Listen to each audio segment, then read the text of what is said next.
Hello guys, Sir Grandalot here. Floor 9 and 10 of the Abyss should not be a problem for you anymore after watching my guide. Now you have to move to floor 11 and 12. Before that, there is something that you should check, and that thing is over here, Shop Paimon's Bargain. Why is this place important? Genshin Impact is a game that is not designed to be played just with the basic characters, so main character, Barbara, Ember, Kaeya. It's a gacha game, so you save currency for days, weeks, months, or you do some swiperoonie with your credit card, and then you're like, oh, I would really like this dude, or I would really like this other dude, and you will pull for them. Sometimes you will get them, sometimes not, and in the process you will get some of the characters from the banner, some off banner, and you will generate currency for Paimon's shop. So my guides for floor 11 and 12 will not be specific about particular characters over others. I will give you general ideas in terms of team building using characters that can be replaced by other characters. But there are some things that you can do to improve your account and to have a much easier time when it comes to approaching the last two floors of the Abyss, which are usually the two that require more investment in your characters, regardless of who they are. An important thing to remember about Paimon's shop, and that I will put on the screen right now, is that it rotates like this. So, as you can see, in January and in July you will have Fischl and Xiangling available, as well as the Blackleaf series of weapons.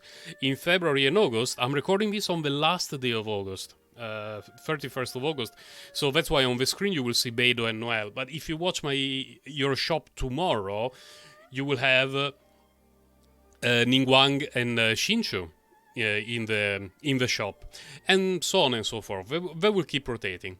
My guess is that eventually there will be a change here in what is available from the shop, but no one really knows the plans of MiHoYo. So this video will be about the things that are available right now in terms of rotation.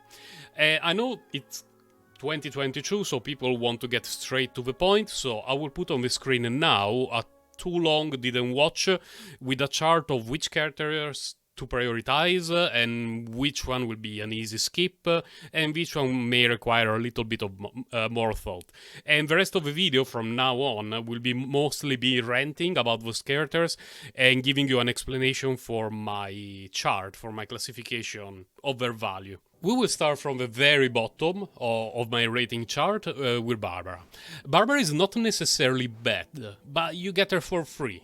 She's going to be your first designated healer. Noelle can heal, but her healing is a little bit more questionable, and her constellations are not particularly important. A constellation 0 Barbara with 3 link tails and 5 completely random artifacts, but I forgot to give her one, is going to be a very useful healer for you. There is absolutely no need to purchase her constellations from the shop, and don't get Barbara before you unlock her for free. That would be a huge waste of resources. One more character that I put at the bottom is Ember. Her kit is not necessarily bad, and she can actually be useful in a few teams. And when you're dealing electro shields or other annoying enemies like those, she's actually going to do a great job. And she's actually used in a couple of very well-efficient teams, but if you're a new player with a limited amount of characters, you don't worry about it. Her Constellation 6 is nice, but I would definitely advise you against pulling for her constellations from the shop. Eventually you will make it there. The annoying thing about the three basic characters, Ember, Kaeya, and Lisa, is that you can essentially only get their constellations from the shop because they're never in the banners. You can only try to snipe them from the standard banner, but it's a nightmare. So if you really love Ember, okay, but otherwise she's going to be an easy skip from Paimon's shop. Razor is another character that I put fairly low in the chart of characters you should pull for. He's okay. He has a claymore, he deals electro damage as well as physical damage, and if built well he can carry you through the whole game, but in terms of account value there are much better characters than him, and more often than not you will find better damage dealers, especially if you're saving up for a 5-star character who is an on-field damage dealer. Sino! Liz is another character who ranks fairly low in terms of priority from Paimon's shop. Her kit is not bad, actually. She's one of the few characters who can increase defense by using her burst. There are very few who can do this. And her elemental skill is alright. It used to be better, but it was slightly nerfed a few months ago, and now it does not generate as much energy as before. The burst is okay. She's not an amazing character, but considering that she's free, you can definitely build her in the beginning, but don't use resources to get her constellations. Ningguang is a character who can deal a ton of damage when built well, and she can carry you basically through the whole game, smashing everything that the game throws at you. You can even use her as the on-field damage dealer in the Abyss in the last floors, and she will be doing a great job. She generates a decent amount of particles, and she has some good things that she can do off-field, but again, I would not use resources to get her from the Paimon store. Now, let's talk about Noelle for a minute. Noelle, if you have her... well, you're going to have her at Constellation 0, because the first time that you have the resources available, you will make the discounted pulls on the beginner banner, and you're guaranteed to get Noelle. Should you get the constellations from the Paimon shop? I would say no, unless you are at Constellation 5. If you are at Constellation 5, your number one priority should be the Constellation 6 for Noelle. It will change her completely, and she will be your on-field damage dealer, leading you to easy 36 stars in the Abyss. Very, very easy. And by easy, I mean with a team of 4-star characters. Otherwise, skip her. Don't use resources to get her constellations from 1 to 5. Of the starter characters, Kaeya is the best one. His kit is very, very good, but his constellations don't improve it a lot, apart from Constellation 6. The 6 one is very nice. So, unless you're already at Constellation 5, or you're a Kaeya main and you really, really want to eventually have all his constellations, you should not use resources to get him from Paimon's shop. Fischl is a fantastic character, and Dendro only improved her even more, because as an off-field electro damage dealer, she's amazing. She generates particles, she's easy to play, she's fantastic. Her only really amazing constellation is Constellation 6. So, depending at what stage you are in terms of constellation, you could definitely consider getting one from Paimon's shop, just to get closer and closer to the sweet, sweet Evernight Raven, because this one is really amazing. It depends on how many resources you have. I would not consider her a must purchase when you see her in the shop, but it should be fairly high on your priority list if you're getting closer to Constellation 6. Beidou is one of the most enjoyable characters to play, because she has the only mechanic in the game that actually rewards you for doing something. She does not just throw out numbers on screen and killing enemies. Like, you need to do something. You need to use a game mechanic to let her perform as well as she can. In addition to that, her design is amazing. She looks like a 5-star character. And in addition to that, her burst is one of the most broken things in the game. I would say that a decently built Beidou, with any weapon you can give her, is going to lead you very, very easily to floor 11 and 12 of the Abyss, as long as the rest of the team is geared properly. She's not very good against single targets, but against multiple targets, she's going to essentially be Exodia. Should you get her? She's pretty high on the priority list. If you need more damage, because let's be honest, the 3 characters that you get during the first weeks of playing Genshin Impact are not really massive damage dealers, you could consider getting her from the shop if you like her design. Xiangling is one of the best characters in the game, and the only constellation that you really, really need is this one. Her Constellation 4 is amazing for her, because it almost doubles the duration of Pyronado. And all her kit relies on Pyronado, so the closer you can get to this Constellation 4, the better it is. Not a must pull, but especially if you enjoy playing her and you already have the catch, which is completely free, the sooner you can have a properly built Xiangling, the sooner you will be able to get very good clearing times in the Abyss. Xingqiu is the first character that I would definitely advise you to get from Paimon shop, especially if you are a new player. Because if you just started playing, your only Hydro character is going to be Barbara, and that's not particularly good for anything, because she's just a healer. Xingqiu, on the other hand, thanks to his burst, he's going to deal a ton of damage over a very long period of time, applying a ton of Hydro. And he will allow you to start playing around with elemental reaction and do a lot of nonsense. His elemental skill generates a good amount of particles and hits like a truck.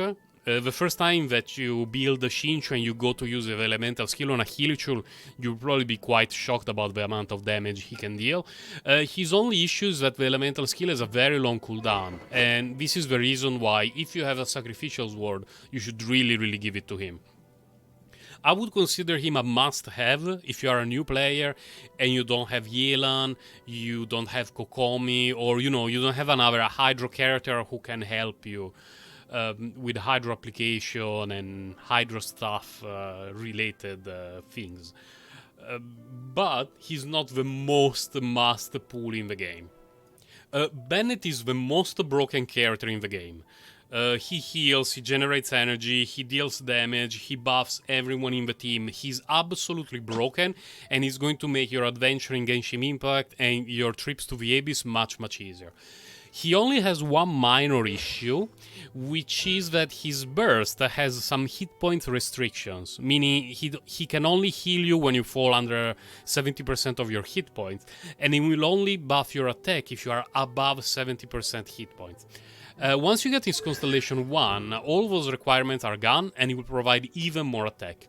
Meaning that if you do not have Bennett, you want to get him from the shop, and if you have Bennett but only one copy, Constellation 0, you want to get him from the shop to unlock his first constellation. The others are nice, but they're not necessary at all. Once you have his Constellation 1, you can ignore Bennett in the shop and focus on other characters. But he's absolutely a guy that you need in your teams. He's going to make your life much easier, and if you have Bennett, you have Xingqiu, and you have a Xiangling, basically any fourth character is going to be great in the team, especially Anemo character, main character, Sacros, or any Anemo character you may have, and they're going to destroy the Abyss for you. Now, a quick mention about the weapons that you can buy from Paimon's shop. The Royal series is utter garbage. Every 2 or 3 months there is a video made by someone saying, oh, under this condition in that team and in that other scenario, this very specific Royal weapon at Refinement 5 is actually quite okay on this specific character. Like, fuck off. So Royal series, skip them. Blackleaf series are actually okay. You can see I have a Refinement 5 Blackleaf Warbow that I got for Ganyu because it fits her design very well. And also because she was my first character and I wanted to give her a nice bow. They're not amazing though. You could consider getting one for your main damage dealer, but I would advise against it. Because more often than not, there is going to be a free-to-play craftable alternative that is going to be okay. And sometimes the gap between a Blackleaf weapon or something that you can craft is not going to be absolutely massive. So I would say save your Primogems, your resources, your Star Glitter Stardust for characters. So to put things in perspective, you essentially need to throw away 5 potential pulls to get one of the weapons from the shop, or roughly 7 pulls to get a constellation of a character that you want from the shop. So the way to see it is, if you pulled 7 times on the standard banner and you got Beidou, would you be happy? If you pulled 7 times on the standard banner and you got Bennett, would you be happy? the value is different for each character. So the same thing applies to weapon as well. If you throw 7 pulls on the standard banner and you get a royal spear, more often than not you would be thinking, I wish it was a Favonius spear instead of this piece of garbage. Again, Blackleaf weapons are a little bit better, but I would personally prefer to have 5 pulls over a Blackleaf weapon. For characters, things vary depending on who you have available and which characters you prefer and which you dislike. That was all for my Paimon shop suggestion video. Next time that you see a video of mine for Genshin Impact, it's probably going to be for the Abyss, because it's going to reset in 12 hours from now, so I will have to clear all of it, and I will make a guide for the new floor 11 and then for the new floor 12. If you found this video useful, thumbs up. Otherwise, you can thumbs down and report me for hate speech, because I think it helps help with the algorithm. I'm not sure. I'm not strong in the YouTube meta. So I will be checking out. I stream on Twitch when my daughter lets me sleep decently at night and I'm not too busy with work. You can join my Discord channel, because that's the place where I usually update people about my sleep schedule and my streaming schedule. Bye guys, take care.